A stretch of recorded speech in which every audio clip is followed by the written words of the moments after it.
Kemudian ada rumus yang kedua, kata Seneca begini, kehidupan yang bahagia adalah yang sesuai dengan sifat alaminya. Jadi kebahagiaan itu akan muncul kalau kita ngerti kondisi harmonis, seimbang, alami dalam kehidupan kita. Ini nyambung dengan yang tadi ya, yang bagian kesederhanaan tadi, bahwa kita jangan berlebihan. Hiduplah di standar yang alami saja, sesuai sifat-sifatnya. Kalau bahasa tadi, sesuai divine reason-nya, sesuai sunnatullahnya. Ya kita kuatnya makan berapa, kuatnya tidur berapa persen kita harus tidur, berapa persen harus makan, berapa persen harus istirahat. Berarti untuk belajar berapa, untuk ibadah berapa. Standar saja, yang alami-alami saja. Makan yang menguntungkan untuk tubuh. Caranya seperti apa, bahannya apa saja, gimana caranya agar tidak kekurangan atau berlebihan. Itu standar-standar alami. Kalau kita bisa hidup dengan standar yang alami tadi, ya mudahnya tidak kekurangan, tidak berlebihan, insya Allah kita akan bahagia. Yang ketiga, kata Seneca begini, berbahagialah mereka yang dapat bertahan di saat menerima keberuntungan dan ketidakberuntungan.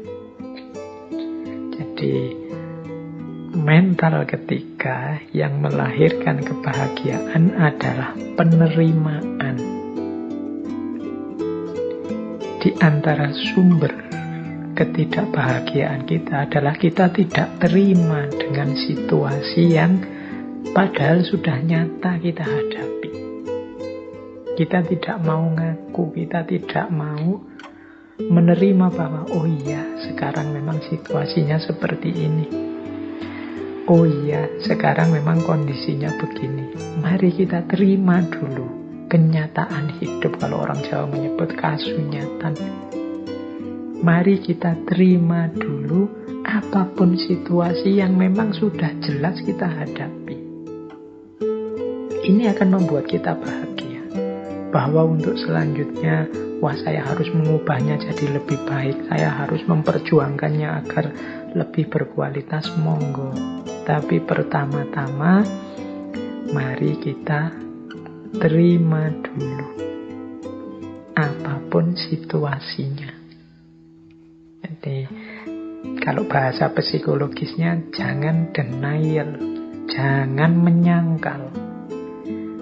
Kalau memang faktanya sudah terjadi, bukti nyatanya sudah kelihatan, yuk kita terima. Biar tidak gelisah jiwa kita, tidak bingung. Jadi, apakah itu jenisnya keberuntungan atau ketidakberuntungan?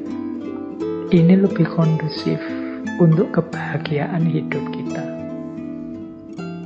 Dibandingkan kalau kita menolak terus, kita curiga terus, kita membantah terus, tidak terima terus. Itu secara psikologis tidak kondusif, membuat kita tidak bahagia.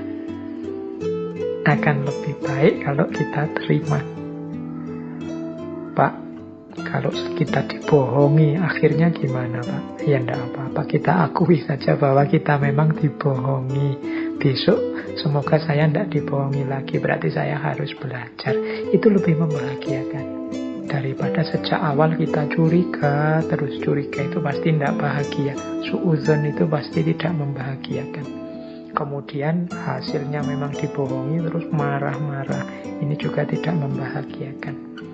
Diakui saja fakta, berarti aku ini kurang pinter, aku ini kurang jeli, aku ini ternyata yang aku anggap aku ini pinter, ternyata aku masih bisa dibohongi, berarti aku ini memang manusia yang lemah. Sejak saat ini aku akan belajar biar tidak dibohongi. Itu mungkin lebih kondusif untuk hidup kita dibandingkan kita menyangkal terus, denial terus terhadap fakta yang memang sudah nyata kita hadapi. lebih menenteramkan. Ini untuk level individu ya, level psikologi kita masing-masing. Mungkin kalau nanti urusannya beda, mungkin level sosial atau politik atau ekonomi logikanya mungkin berbeda, tapi untuk kenyamanan kebahagiaan hidup kita, penting bagi kita untuk mengakui dan menerima situasi yang kita hadapi, baik bentuknya keberuntungan maupun ketidakberuntungan.